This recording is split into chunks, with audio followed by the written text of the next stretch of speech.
بسم اللہ الرحمن الرحیم۔ ناظرین السلام علیکم۔ نظریہ پاکستان ٹرسٹ کے چینل مائی پاکستان سے آج بالا کوٹ کے مارکے کے معروف مجاہد اور صوفی بزرگ سید احمد شہید کی مجاہدانہ خدمات کا تذکرہ کریں گے۔ آپ 28 نومبر 1786 اود کے قصبہ رائے بریلی میں پیدا ہوئے۔ آپ کا سلسلہ نسب 35ویں پشت میں حضرت امام حسن رضی اللہ تعالی عنہ سے جا ملتا ہے۔ سید احمد نے ابتدائی تعلیم گھر پر ہی حاصل کی۔ بچپن ہی میں فن سپاگری، تلوار، تیر کمان اور بندوق کے استعمال میں مہارت حاصل کر لی تھی۔ 18ویں صدی میں دہلی چونکہ اسلامی علوم کا بہت بڑا اور اہم مرکز بن چکا تھا، اس لیے آپ نے دہلی کا رخ کیا۔ شاہ عبدالعزیز اور شاہ عبدالقادر سے فیضان حاصل کیا۔ 1808 میں آپ اپنے وطن واپس آئے۔ یہ وہ دور تھا جب مغلوں کی حکومت زوال پذیر تھی۔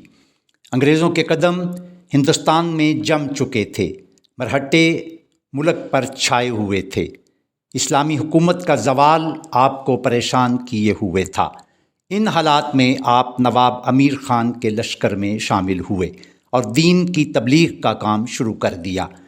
خواجہ امیر الدولہ نے بھی آپ سے اصلاح و ہدایت لینا شروع کی، لیکن نواب امیر خان نے جب انگریزوں سے معاہدے کا ارادہ کیا تو آپ اس کے لشکر سے علیحدہ ہو گئے اور سیدھے شاہ عبدالعزیز کی خدمت میں پہنچے اور اکبری مسجد میں رشد و ہدایت کا سلسلہ شروع کر دیا۔ اسی زمانے میں آپ نے جہاد کی تبلیغ کا کام بھی شروع کیا۔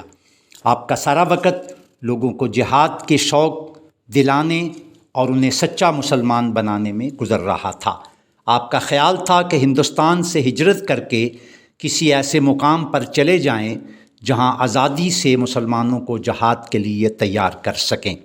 آپ نے یہ اندازہ کر لیا تھا کہ پنجاب کے شمال مغرب میں ہی کوئی ایسا مقام ہو جسے جہاد کا مرکز بنایا جائے۔ جب مجاہدین کی ایک بڑی جماعت تیار ہو گئی تو آپ پشاور چلے گئے۔ نومبر 1826 میں آپ چارسدہ اور پھر نوشہرہ پہنچے۔ پنجاب کے حاکم رنجیت سنگھ کو پیغام بھیجا کہ بہتر ہے اسلام قبول کر لو اور ہمارے بھائی بن جاؤ، یا ہماری اطاعت قبول کر کے جزیہ دو، ہم تمہاری جان و مال کی حفاظت کریں گے۔ اگر یہ بھی منظور نہیں تو جنگ کے لیے تیار ہو جاؤ۔ رنجیت سنگھ نے اپنے بھائی بدھ سنگھ کو 10,000 کے لشکر کے ساتھ مقابلے کے لیے بھیجا۔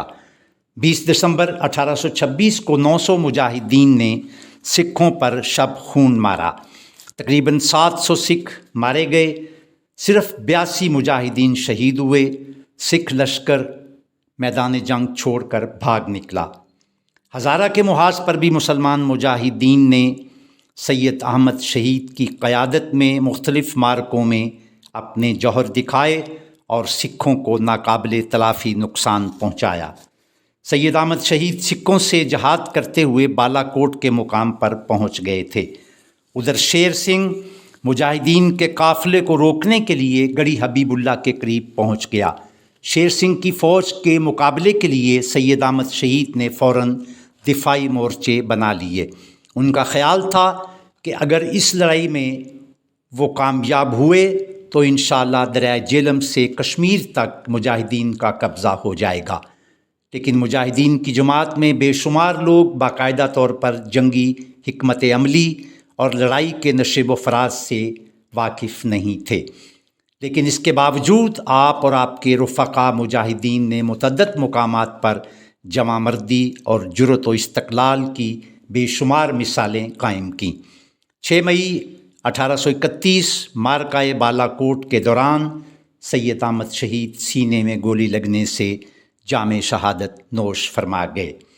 آپ اور آپ کے مجاہدین ساتھی تحریک احیاء دین اور سکھوں کے ظلم و ستم کے خلاف نہایت پامردی سے برسرِ پیکار رہے۔ ناظرین، ہمارے چینل کو سبسکرائب کر کے آپ مزید معلومات حاصل کر سکتے ہیں۔